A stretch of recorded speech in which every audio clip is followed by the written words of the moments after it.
monde entre vos oreilles. Radio Kédou, le journal avec Sotelma Malitaire. Merci d'écouter la radio Kédou. Il est 13h. Voici le sommaire de ce journal. Le chef de l'État Ibrahim Boubacar Keïta s'est rendu ce week-end en Guinée-Conakry et au Libéria, les deux pays les plus touchés par Ebola. Le président Keïta estime que ces pays ne doivent pas faire l'objet de stigmatisation. Mieux, il faut une synergie et une mutualisation des actions pour contrer l'épidémie. Ici au Mali, il y a eu un cas de décès à Caille. Dès lors, les chiffres d'affaires des compagnies de transport baissent de jour en jour. Drissa Traoré, chef d'escale de la compagnie Sonef Transport, se prononce sur le sujet dans ce journal. Situation au Burkina Faso. Bon nombre de personnes ne souhaitent pas que la transition soit dirigée par les militaires. Plusieurs Maliens pensent que c'est le peuple qui a fait sa lutte. Les menus, les détails dans cette édition.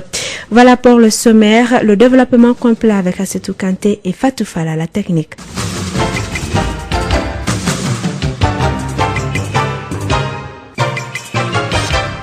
Mesdames et messieurs, bonjour et bienvenue dans ce journal. Les compagnies de transport paient le prix fort à Ebola. Leur chiffre d'affaires baisse de jour en jour à cause de cette fièvre hémorragique très contagieuse. Beaucoup de voyageurs évitent la destination Caille, épicentre de la maladie au Mali, où un premier cas positif a été détecté. Pour faire face à la situation, certains responsables des compagnies de transport ont déjà pris des dispositions qui s'imposent en la matière. Je vous propose d'écouter Drissa Traoré, chef d'escale de la compagnie Sonef Transport. Il est au micro de Mohamedou Kane. Pour faire face à la maladie, nous, en tant que travailleurs de la SONEF, nous avons émis on a fait des écrits pour afficher devant les guichets, sensibiliser nos clients de ce que tout le monde voit à la télé, les sensibilisations de se préparer pour des éventuels cas qu'on peut recevoir. Parce que l'escale, la gare, c'est un lieu de passage de tout le monde. Que ce soit en partant sur Caille ou en revenant de Caille, il y a tout ça là. Donc on a fait des affiches sur tous les guichets, dans les toilettes, pour que après chaque mouvement, se laver la main avec le savon. On a payé des produits adéquats, on a déposé dans les guichets pour les travailleurs et tous ceux qui auront besoin de ça. Côté chiffre d'affaires, est-ce que vous avez été affecté? Vraiment, ça fait diminuer beaucoup la clientèle sur Caille. Beaucoup. Presque on faisait 2 cars par soir, tous les soirs, mais depuis l'apparition de ça à Caille, souvent les seuls cars qu'on veut ne même pas remplis. Et à Sikasso, par rapport à Ebola, des rumeurs de cas suspects ont fait le tour de la ville. Ces rumeurs ont créé une panique chez la population aussi bien que les autorités. Voici les points de vue de quelques populations interrogées à ce sujet au micro de notre correspondant à Sikasso, Zmana Traoré.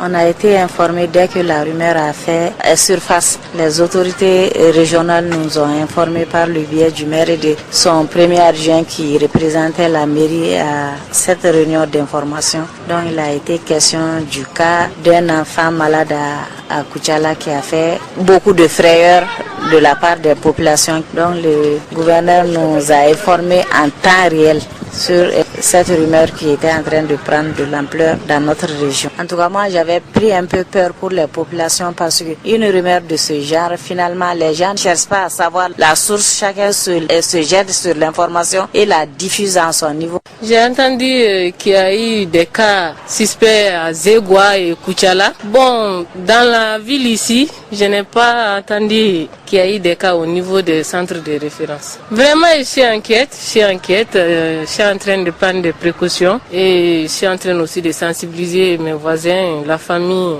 Saloum Yatara, j'ai appris la nouvelle concernant qu'à Sikasso, il y a la fièvre Ebola qui a fait son apparition, notamment dans le secteur de Zégoua, à Koutiala, aussi bien qu'à Sélingué. Suite à l'intervention du directeur régional de la santé de Sikasso, je me suis rendu compte que c'était des rumeurs. D'après le directeur régional de la santé, il dit qu'il y a eu des prélèvements de sang et suite à ces analyses, le résultat a été négatif et ça prouvait que ce n'était pas la fièvre Ebola. Toujours à propos du virus Ebola, le chef de l'État Ibrahim Boubacar Keïta s'est rendu ce week-end dans 2 des pays les plus touchés par Ebola pour montrer qu'ils ne doivent pas faire l'objet de stigmatisation. Mieux, il faut une synergie et une mutualisation des actions pour contrer l'épidémie. C'est le message qu'a fait passer le président de la République Ibrahim Boubacar Keïta en se rendant ce week-end en Guinée-Conakry et au Libéria. Le chef de l'État était accompagné par des ministres de la Santé et de l'Hygiène publique, Ousmane Kone de la Solidarité, de l'Action humanitaire et de la reconstruction des régions du Nord, Amadou Konaté et de l'économie numérique, de l'information et de la communication, Mahamadou Kamara. La propagation de l'épidémie à virus Ebola a atteint des proportions inquiétantes dans le monde. La maladie a fait plus de 5000 morts et chaque jour de nouveaux cas sont enregistrés. L'Afrique est le continent qui compte le plus grand nombre de victimes. Ici, dans le nord du Mali, un accrochage a eu lieu hier entre la mission des forces armées du Mali et des groupes armés à Boulkessi, dans la région de Gao. Le bilan est des morts du côté des groupes armés, une vingtaine d'hommes arrêtés, un véhicule récupéré. Les combats se poursuivaient encore ce matin. Une équipe de la gendarmerie a été envoyée de Sévaré pour extraire les arrêtés du théâtre d'opération.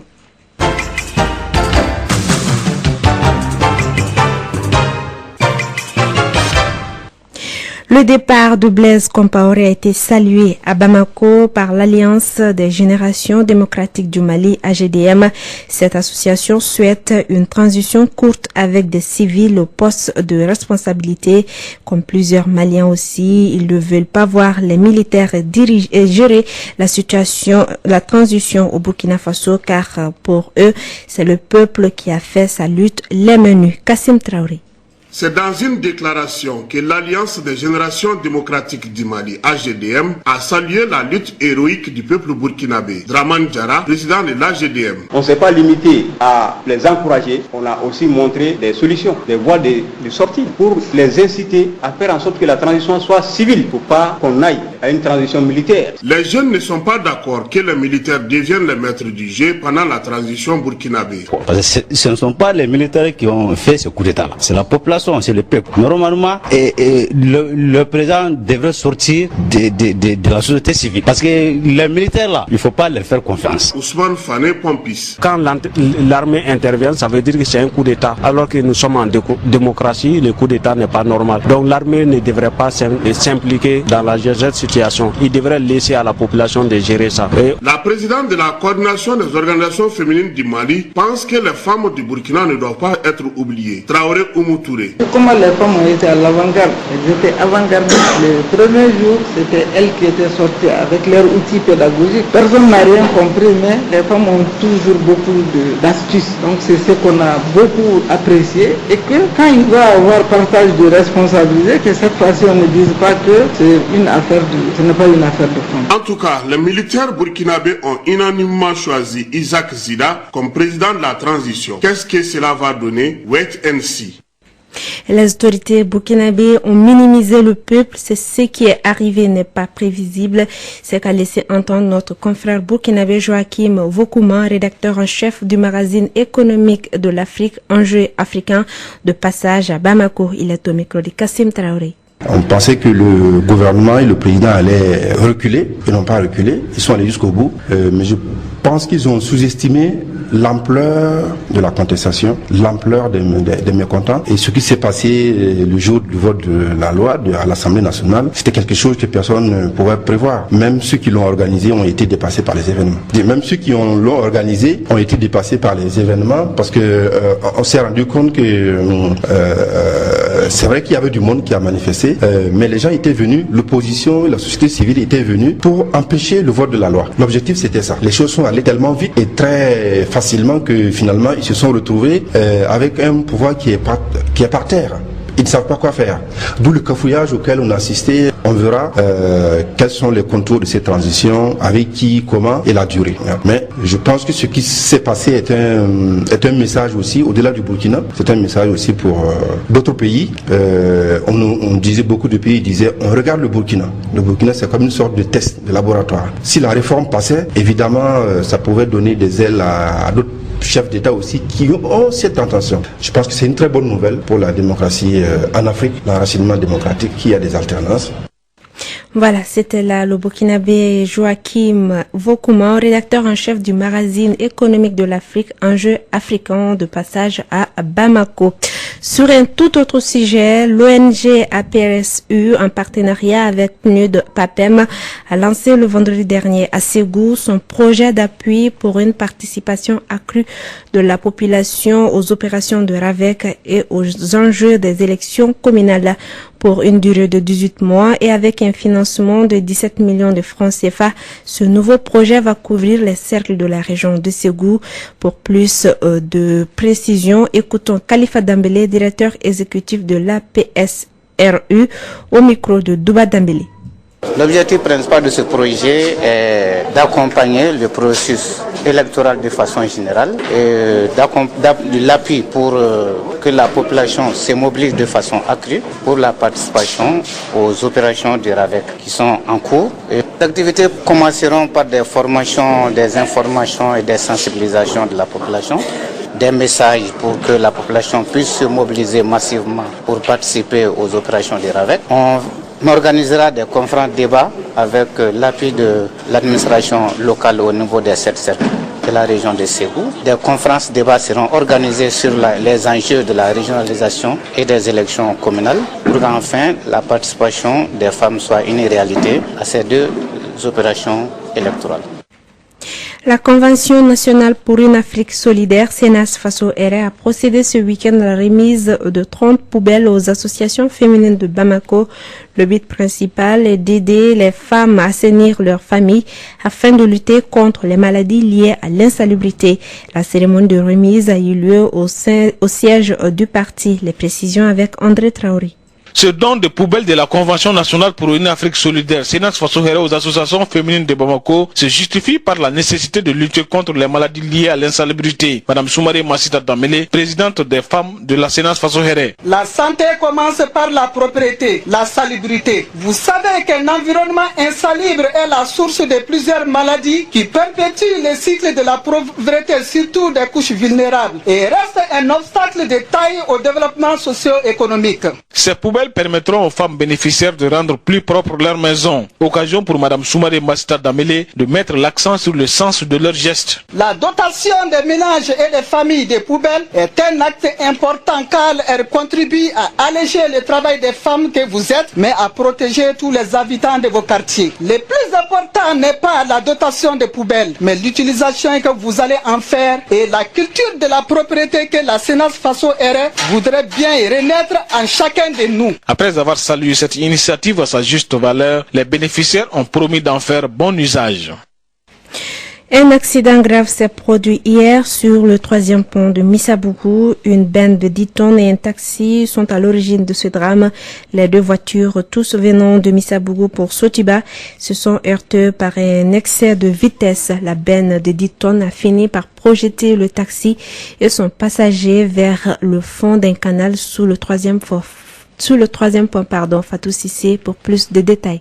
C'est aux environs de 10h du matin que le drame s'est produit ce dimanche sur le 3e pont à Moussabougou. Par l'excès de vitesse, une benne de 10 tonnes en voulant doubler un taxi l'a projeté vers le fond d'un canal sous le 3e pont. Dans ce taxi, il y avait 3 passagers, le taximan et une femme et son enfant. Juste après la noyade du taxi, le conducteur, avec l'aide des pêcheurs, a pu s'en tirer. Par contre, la femme qui était à bord du taxi a trouvé la mort et son enfant est toujours porté disparu. Rappelons que le canal dans lequel le taxi a plongé est profond de 8 à 9 mètres, mais le commandant de la protection civile de Sogoniko, Bakari Ndao, a affirmé que les recherches vont continuer afin de rechercher l'enfant disparu au cours de la noyade, mais aussi de retrouver le conducteur de la benne de 10 tonnes. Pour le moment, le taximan qui a survécu au drame a été admis aux urgences de l'hôpital le plus proche, c'est-à-dire à l'hôpital du Mali pour les soins médicaux. Et toutes nos tentatives pour pouvoir rencontrer le taximan à l'hôpital du Mali ont été vaines.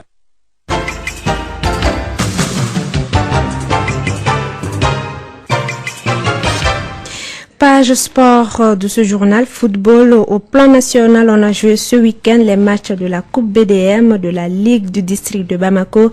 Sekou Kone est avec moi dans ce studio pour nous parler de ces matchs. Sekou Kone, bonjour. Bonjour à Sekou Kanté, bonjour à tous. Eh bien, le samedi, au compte du tour préliminaire au stade Mamadou Konaté de Bamako, l'AS Police s'est imposée au tir au but 4-3 devant le centre Salif Keita après un but partout à l'issue du temps réglementaire. La Somme a assuré les services minimum 1-0 devant l'USFAS. Hier dimanche, comptant pour le quart de finale, toujours au stade Mamadou Konaté, le stade malien de Bamako a pris les meilleurs 4-1 sur l'association sportive de Bamako ASB. En seconde ère, le Djoliba Athletic Club a battu les 11 créateurs de Nyarela par le score d'1-0. Ces quarts de finale prendront fin ce mercredi. Au stade Mamadou Konaté, à partir de 16h, l'AS Real de Bamako affronte la Somme. Juste après, le club olympique de Bamako COB sera face à l'AS Police. Et sur le continent, le week-end était marqué par la finale retour de la Ligue des Champions. Et oui, le samedi, à Blida, les Algériens de l'Entente Sétif ont remporté le trophée dans la douleur en faisant match nul 1-1 face aux Congolais de l'AS Vita Club. Sofiane Younes pour les Algériens et Lema Mabidi pour la RDC sont les deux buteurs de la soirée. L'AS Vita Club s'était installé en haut du sommet en 1973 alors que les Algériens les avaient imités 15 années plus tard. À 37 ans, Kiredine Madoui, l'entraîneur de Sétif, devient donc le plus jeune coach de l'histoire du football africain à remporter un titre continental, le 50e. Eh bien, Sétif sera également la première équipe algérienne à participer à la Coupe du Monde des clubs prévue du 10 au 20 décembre prochain. Ce sera du côté du Maroc. Voilà, merci Sekou Kone pour toutes ces informations. La suite donc dans un instant avec vous dans l'émission sportive. Et c'est la fin de cette édition qui vous a été présentée par Assetou Kanté, mise en onde par Fatou Fall. Merci à tous de l'avoir suivi et bonne suite de programme sur la radio Clédou.